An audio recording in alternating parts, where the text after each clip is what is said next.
Boa tarde a todos, boa tarde a todas.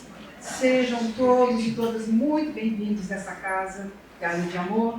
E assim como o nosso Pai Criador acolhe os seus filhos, essa casa também não é diferente.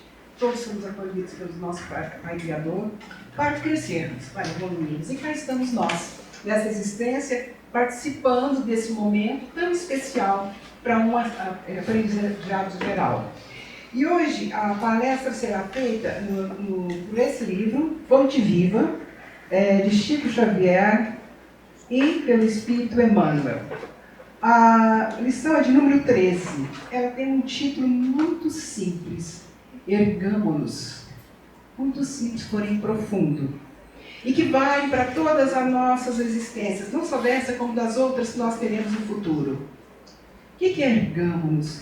Aqui logo de entrada já tem um fragmento textual que diz: levantar-me-ei e irei ter com meu pai.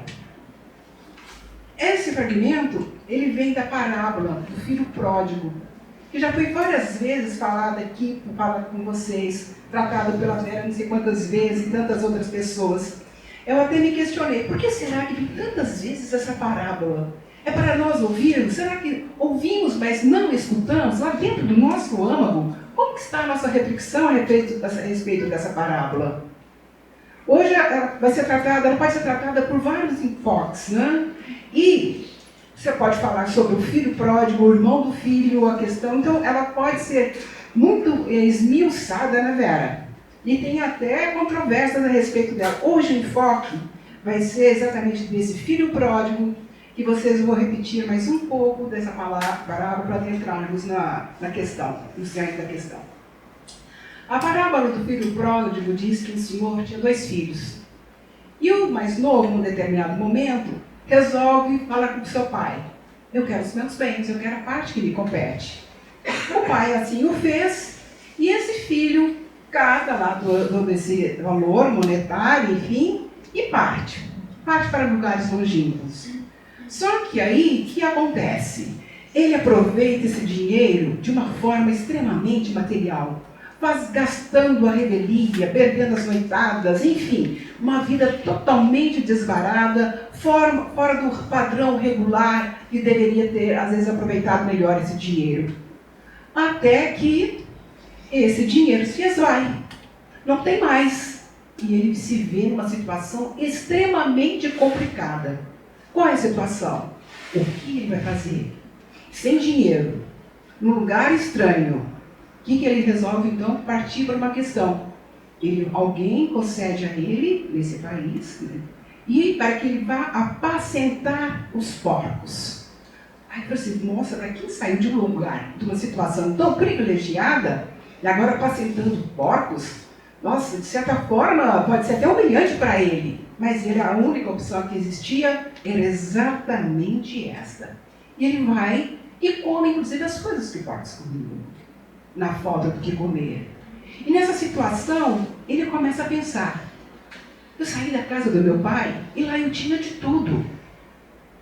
Os jornaleiros, quer dizer, os trabalhadores de lá, tinham o pão, tinham o alimento físico. Eles desfrutavam de uma situação a contra uma condição igual ao dos porcos. Olha o fosso que ele chegou, numa situação tenebrosa.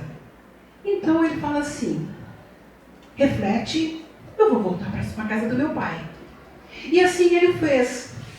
Ele chega em casa, quando o pai percebe que ele chegou, oferta as melhores coisas para ele. Pega que mata um novilho, etc., faz festa, né? E recebe-o de braços abertos, sem questionar nada sobre a sua vida, o que passou, e sem tampouco repreendê-lo. Ele não fez julgamento, ele recebeu sem questionar de maneira nenhuma. Então, esse é o filho pródigo. Eu vou parar aqui, não vou continuar com a parte da parábola. Então, vamos analisar. Se nós compararmos a esse filho pródigo da parábola, seremos cada um de nós um filho pródigo também, ao considerarmos Deus? Em cada existência que temos, nós temos um destino. E nesse destino, Nós também temos, ele não é traçado assim tão inflexível. Ele não é fixo assim, olha, você tem que fazer isso. E você vai ser um robozinho, vai ser comandado, vai fazer isso, isso, isso. Deus nos concedeu o que? A liberdade. Essa liberdade desse destino, a qual eu vou chamar de livre-arbítrio. Então, nós temos sim um destino para passar. Nós temos alguma coisa, as provações são necessárias, ou provas ou expiações, a quais teremos que passar de forma correta. Aquilo ali levar a sério. Mas muitas vezes, no caminho desse destino, nós nos desviamos. Justamente por causa desse livre-arbítrio que nos é concedido. Então, nesse caso, por exemplo, do filho pródigo, quando ele estava naquela situação tão profunda, que estava terrível para ele a situação, dentro dele existia o quê? Como se fosse um vácuo. A pessoa percebe que não tem mais nada. O que ela faz, o que ela pensa, o que ela fala, às vezes não reverbera. Mas o Pai Criador de tudo de nós escuta. Não precisa da nossa fala. Basta nosso arrependimento e nosso pensamento que vai chegar até a Ele. E assim, Ele vai nos auxiliar. Porque esse Pai de profunda bondade e sempre levando perdão, Ele é misericordioso. Ele vai nos receber, de certa forma, todos com braços abertos. Não importa quem um de nós fez algo errado. Que nos perdemos e enveredamos em mundos que não deveríamos ter passado. Que eram mundos que não têm virtude. E a ética e a moral não existem. São mundos necessários para o nosso soerguimento espiritual. E esse experimento é como a espiral. Nascemos como fagulhas divinas. Cada um, então, tem a parte de Deus dentro de si. E Ele não nos abandona. E nessa espiral de constante elevação, é que vamos o quê? Com essas nossas perdições, os nossos desvarios, os nossos desencontros fora dos padrões de moral, que nós precisamos muito dessa parte de nós. Porque nós percebemos aqui que esse rapaz era extremamente materialista. Faltava a ele o quê? A condição de ter o quê? A parte espiritual trabalhada. A parte moral é colocada, então, à tona. Trazer os valores morais para ele, para que ele possa se edificar e caminhar na ascensão espiritual. E assim o Pai nos concede. E quem é que nos condena? Será que Deus é mau? Vocês acham que Deus é mau?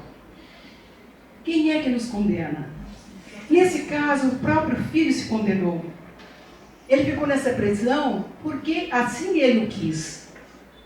E para sair dessa prisão, ele também precisa querer. E aqui o querer dele foi o quê? O arrependimento. Essa é uma palavra básica e necessária. Porque se a pessoa não quiser, ela não tem vontade de fazer nada, ela não vai fazer. Ela tem que ter o querer, mas o querer profundo, aquele querer que provém lá do seu âmago e vem à tona também, para que possa transformar em atitudes positivas. E assim cada um de nós, como filhos pródigos, filhos de Deus, estamos aqui para nos atentarmos às nossas condições. Quais são as nossas imperfeições? Vamos olhar um pouquinho para dentro de nós. Dar um balanço geral e verificar o que nós podemos tirar de dentro de nós como virtudes, transformadas em bons seres, caridosos, benevolentes, sabendo perdoar, sabendo receber as pessoas com todo o amor que Deus nos concedeu. E o Mestre Jesus veio aqui e nos deixou tantos bons exemplos de amor. Essa é a mão. Essa é a mão bendita que vem para pegar cada um de nós, para nos levarmos para frente. Não nos percamos nesses caminhos fáceis, caminhos que nós enveredamos, que são extremamente luminosos, e nos chamam a atenção como se fosse uma bela vitrine, que ele fala assim, venha cá, eu compro, me compre. Mas não, vamos ter ponderação, porque temos discernimento. Nós sabemos o que é o bom e o que é o mal, o que é o bem e o que é o mal. Então, se nós temos esse discernimento, somos capazes de pegar um caminho melhor. O caminho da virtude, o caminho do amor, da caridade. Deixando egoísmo, todos esses ranços que nos deixam lastros profundos nas sombras, para que nós possamos atingir a luz. A luz do Pai Criador, respeitando a nossa liberdade, mas uma liberdade que seja ela voltada para o bem, voltada para o amor, voltada para os ensinamentos de Cristo. Aqui eu tenho uma parte que eu coloquei, que foi Paulo que escreveu isso aqui. Tudo me é permitido, mas nem tudo me convém. Então o livre-arbítrio nos faculta isso. Eu posso fazer de tudo. Mas será que tudo que existe me vale a pena? Me vai me engrandecer? Me vai me tornar um homem de moral ilibada? Uma pessoa de moral ilibada? De forma alguma. Você é capaz. Cada um daqui de nós, inclusive eu, somos capazes de percebermos isto. Então vamos em frente. Vamos agora por um caminho. Um caminho que tenha um livre-arbítrio concedido a todos nós. E saibamos valorá-lo para sermos os melhores possíveis. E nisso, quando nós passamos a valorar tudo isso e sermos uma pessoa de bem, nossa ascensão espiritual ela vai mais rápida. Porque quando erramos o caminho, é como se fosse que nós pegamos, por exemplo, um táxi. O taxista vai e conduz esse carro. Ele sabe que tem um destino a chegar. Mas aí, no meio do caminho, imagina que não tenha Google nem nada, ele envereda por um outro caminho que seja mais distante. Mas aí ele vai ter que mudar a rota. Até o Google não muda a rota, não muda. O Waze não muda a rota. Então, vai ter que refazer a rota e voltar naquele ponto, às vezes, para continuar. Então, quando nós perdemos essa vantagem de usufruirmos melhor o nosso livre-arbítrio, nós vamos dar uma volta para atingirmos essa evolução. Vamos mais morosamente atingir a luz.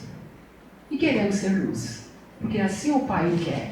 E nós chegaremos, não importa o tempo que tiver, respeitando então cada um, porque somos criados todos iguais, fagulhas divinas, mas cada um permeia para um caminho diferente. Às vezes caminho de luz, às vezes caminho de dor. O qual nós queremos? Então esse é meu carinho para vocês.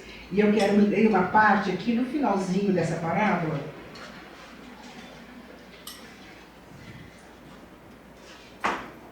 Um minutinho só. Muito pequeno. Opa. Se é verdade, no entanto, que nos achamos empenhados ao nosso soerguimento, coloquemo-nos de pé e retiremo-nos da retaguarda que desejamos abandonar. Aperfeiçoamento pede esforço. Panorama dos cimos pede ascensão. Se aspiramos o clima da vida superior, adiantemo-nos para a frente, caminhando com os padrões de Jesus. Levantar-me-ei, disse o moço da parábola. Levantemo-nos, repitamos nós. Então, repitamos nós, soerguemos, levantemos, vamos para uma ascensão divina, que assim o nosso Pai o quer. Fiquem com Deus e muito obrigada.